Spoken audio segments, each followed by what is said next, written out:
Hello friends, कैसे हैं आप लोग। सबको मेरा जय भीम। नमो बुद्धाय। भगवान बुद्ध के सुविचार और अनमोल विचार। एक बार भगवान बुद्ध अपने भिक्षु संघ को एक कथा सुनाते हैं। हाँ, भगवान बुद्ध कहते हैं आप प्रमाद में ही आनंद की अनुभूति करना चाहिए। कौशाम्बी के पास भद्रवती नाम का एक गांव था। भद्रवती में भद्रवती श्रेष्ठी नाम का एक श्रेष्ठी रहता था। एक बार वह नगर गंभीर प्लेट की चपेट में आ गया था। भद्रवती ने अपना नगर छोड़ दिया और अपनी पत्नी और पुत्री के साथ कौशाम्बी में आ गया था। उसकी बेटी का नाम श्यामा था। वह बहुत ही बुद्धिमान थी। कौशाम्बी में घोषित नाम का एक श्रेष्ठी रहता था। वह गरीबों के लिए एक भंडारा हमेशा चलाता था। कौशाम्बी पहुंचने के बाद भद्रवती की पुत्री वहां भोजन लेने गई थी। पहले दिन उसने 3 लोगों का भोजन ले लिया, दूसरे दिन 2 लोगों का और तीसरे दिन सिर्फ एक आदमी का भोजन लिया। भंडारे के व्यवस्थापक ने यह देखकर उस लड़की के साथ व्यंग किया।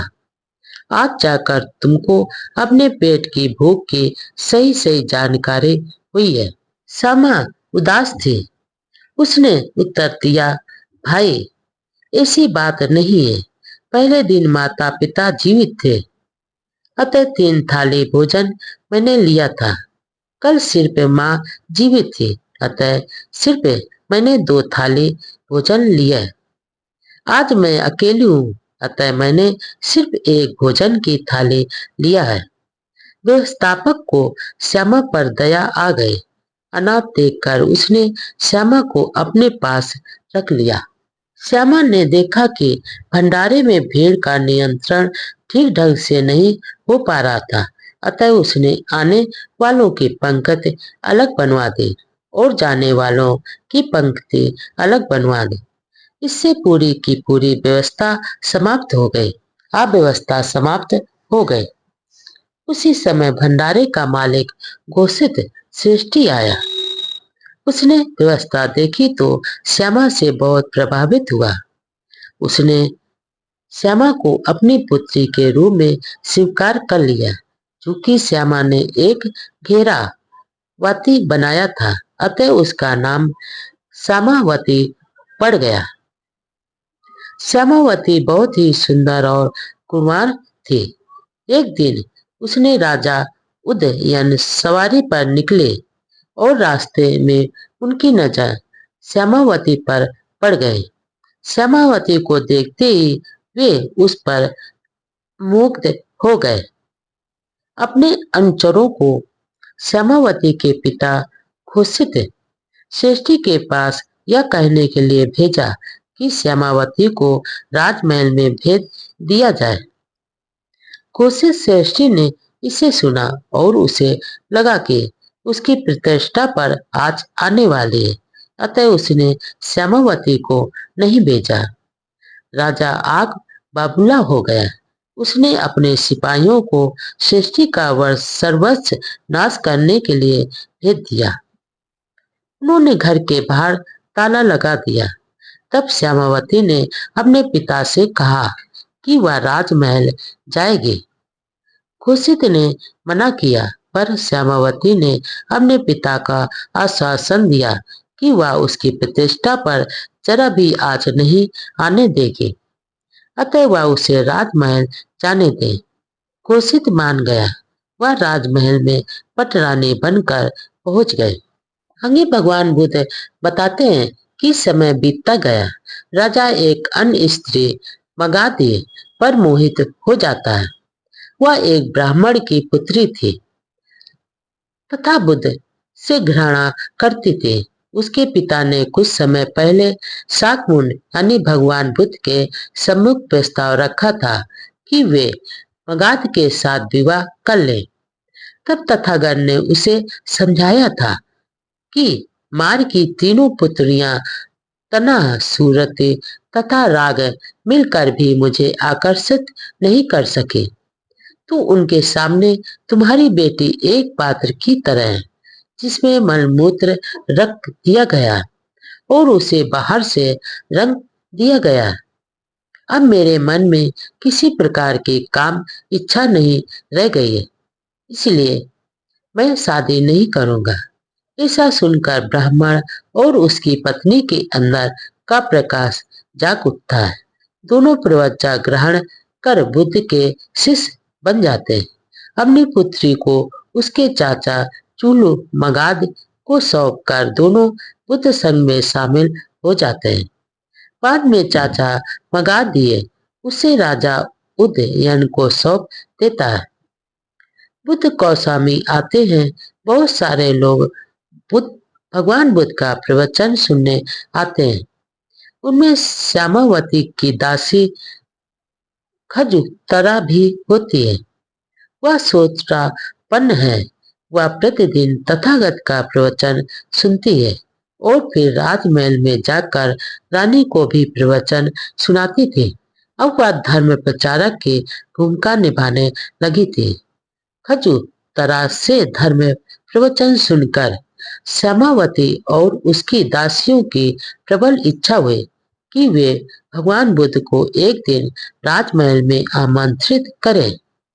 बुद्ध वहां पधारे और उन्हें धर्म प्रवचन दे। श्यामावती के राजा से इस हेतु आग्रह के लिए उचित अवसर की तलाश में है। इस बीच उसने महल में ही एक झरोखा बनवा लिया और उस झरोखे से वह और उसकी दासियां बुद्ध के दर्शन करने लगी। मगध ने राजा से इसकी शिकायत की। राजा बात की गहराई में गया और पाया कि मगध की शिकायत का कोई आधार नहीं था। अतः वह श्यामा से प्रसन्न हुआ और बुद्ध से आग्रह कर प्रतिदिन भंते आनंद के आकर प्रवचन देने की व्यवस्था करा दी। वे रानी और उसकी दासियों को प्रतिदिन धर्म प्रवचन देने लगे। मगध अपने षड्यंत्र में विफल रहे। अतः उसने एक और योजना बनाई। राजा को जब श्यामावती के महल में विश्राम के लिए जाना था तो वह भी साथ गए। राजा की बांसुरी में एक सांप छिपा दिया और उसे फूल से बंद कर दिया। राजा जब गहरी नींद में था तो उसने फूल हटा दिया और चिल्ला उठे, सांप सांप। राजा चौंक कर उठ गया। उसने सामने सांप दिखा। अब उसे मगध के कथन पर विश्वास हो गया कि श्यामावती ने उसे मारने की योजना बनाई थी। उसने श्यामा और उसकी दासियों को एक पंक्ति में खड़ा कर दिया और मारने के उद्देश्य से उन पर तीर चला दिया। अध्यप राजा एक बहुत ही धुरंधर तीरंदाज था, पर इस बार उसके तीर का उन स्त्रियों पर कोई असर नहीं हुआ। उसका वार विफल हो गया। तब मगध ने एक बार फिर से षड्यंत्र रचा। उसने अपने चाचा चूल मगध के साथ मिलकर उस महल में आग लगवा दी जिसमें श्यामा रहती थी। श्यामा और उसकी सभी दासियां आग में झुलस कर मर गईं। राजा को श्यामा के मरने का बहुत दुख हुआ। उसे लग रहा था कि मगध ने ही उसे मरवाया था, लेकिन इसकी सत्यता जानने के लिए उसने मगध से कहा, जब तक श्यामा जीवित थी मुझे भय बना रहता था कि कभी न कभी मुझे श्यामा मरवा देगी। अच्छा ही हुआ कि वह मर गए। निश्चय ही कोई है जो मुझसे बहुत प्रेम करता है। उसी ने यह करवाया होगा। मगध राजा की बातों से बहुत खुश हुई। उसने राजा को बता दिया कि उसने ही सारी योजना बनवाई थी। राजा ने ऐसा दिखाया मानो वह बहुत खुश हुआ है। उसने मगध के सारे रिश्तेदारों को आमंत्रित किया कि वह उनको पुरस्कार देना चाहता है। उसके रिश्तेदार सभी आ गए। उनमें उसका चाचा भी था। उनके आने पर राजा ने सैनिकों को आदेश दिया, सभी को गिरफ्तार कर लो और कमर तक जमीन में गाड़ दो। सैनिकों ने राजा की आज्ञा का पालन किया। रानी चीखती चिल्लाती रहे, उसे तथा उसकी सारे दासियों को जलाकर मार दिया गया। भिक्षुओं ने रानी के अंतपुर को जलते हुए देखा और बुद्ध को इस बारे में बताया। उन्होंने शास्ता से पूछा कि श्यामावती की क्या गत हुई।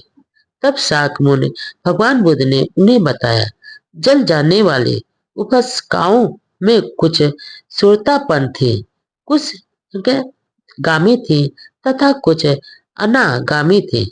उनकी मृत्यु बेकार नहीं है। शास्त्रा ने शिष्यों को समझाया कि प्रमाद करना मरण का लक्ष्य है और अप्रमाद जीवन का लक्ष्य है।